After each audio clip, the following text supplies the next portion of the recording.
Hello and welcome to Take Time. I am your host Patrick Marlatt, and today let's talk about the Mido Multifort Chronometer. Before I begin the video, I'd like to personally thank Fernanda and Mido Watches for sending this out my way. The Multifort is only being lent into the show, but it is going to offer us a perfect opportunity to take in the watch, so thank you so much. The Mido Multifort collection is one of the oldest in their range, stemming back to 1934. And as a matter of fact, it's one of the longest standing series in the history of Swiss watchmaking, having celebrated 80 years back in 2014. The Mido Multifort has always been known as the do-it-all watch.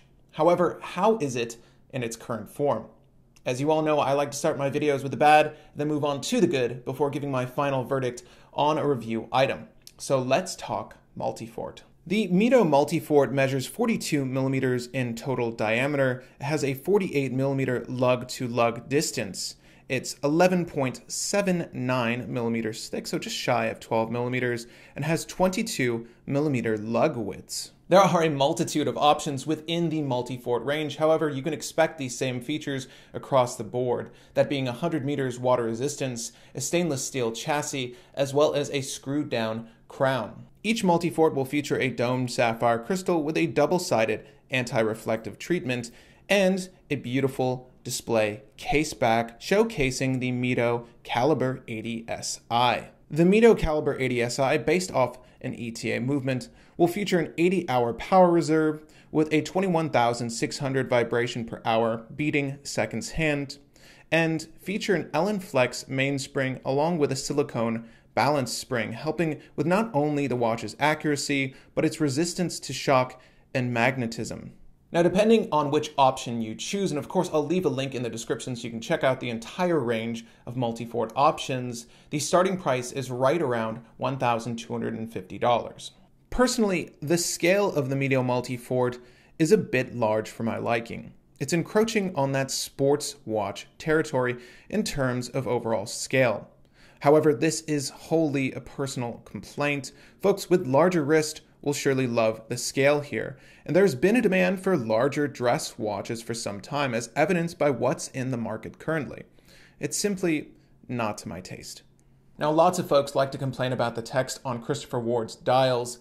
I'm going to make a very similar complaint here. I do not like the font choice for the Mido logo, particularly having come off of a review with an exquisitely executed Mido watch with that throwback logo and font. I like the older logo a lot better. This reads like the text of a department store watch. It's lifeless and somewhat cold in this combination.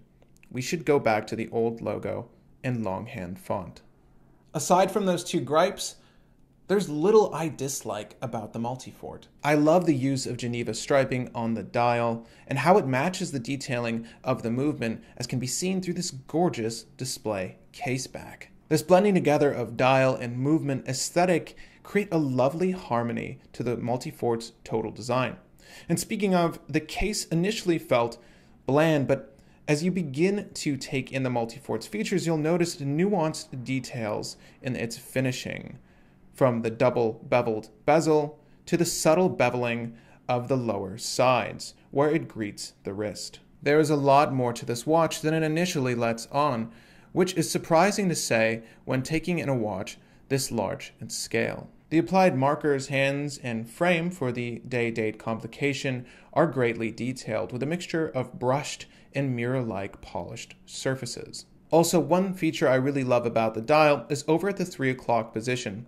Instead of adopting some 2/3 form of a marker for the 3 o'clock position, they crafted a smaller version of that same hour marker we see running along the dial, which at first I disliked, but having taken it in multiple times, I can say that this was the right choice. Mido does a great job with their dial design, and the Multifort is no exception. Now, before I give you my verdict on the Mido Multifort, I'd like to provide you all with a wrist shot so you can see what this might look like on your wrist. The butterfly clasp system featured here isn't one of my favorites, nor is the leather strap here. It's fine, it works. It's a little stiff. I'd expect a slightly better quality leather strap at this price, but it does do the job. Now, Here is the Mido Multifort on a 7¼ inch wrist for all of your admirers, and when you are going to admire it, it's going to look a little something like this. And here is the Mido Multifort Chronometer on a 7¼ inch wrist. The thickness works with the scale of this watch, and I like the fact that it features a screw-in crown. If you're ever concerned about the water resistance rating of your watch, this should hopefully alleviate any of that anxiety, especially when it's rated at 100 meters. This is fine to take in the pool. You shouldn't have to worry about it. Or while you're washing your hands. I know folks that get paranoid about that. This is, again, that do-it-all dress watch that you were looking for. So is the Mido Multifort Chronometer still the do-it-all super automatic it once was? Honestly, I think so. Only the scale favors those that prefer a larger watch or simply have a larger wrist. To me, this is just pushing my outer limits in concerns to scale, but it's still an excellent continuation of their classic Multifort range.